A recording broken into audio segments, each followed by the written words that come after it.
خوښ یم چې نن یو ځل بیا په یو داسې مجلس کې سره یو ځای شوي یو چې د هېواد د آبادۍ او پرمختګ په لور د څلورو مهمو پروژو افتتاح کیږي.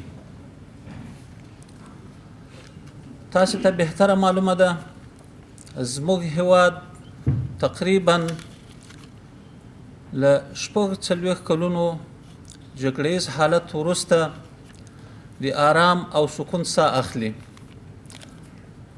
او د اسلامي امارت په حاکمیت سره له هېواده د بهرنیو یرغلګرو ټغر ټولیږي او د امن، استقلال او سکون په ځای حاکمیت پیدا کوي.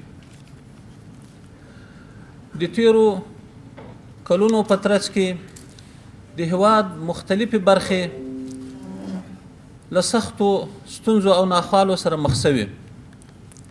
یو وخت کې زموږ تاسې هېواد د نړۍ له پرمختللو هېوادونو سره سیالي کوله.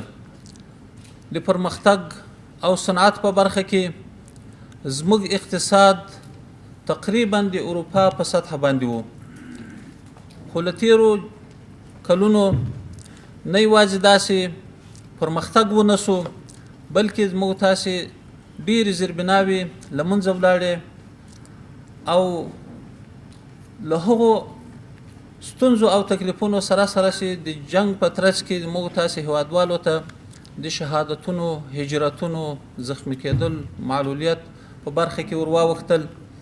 د زیربناو په برخه کې هم له یو لوی او ستر زیان سره مخ شو.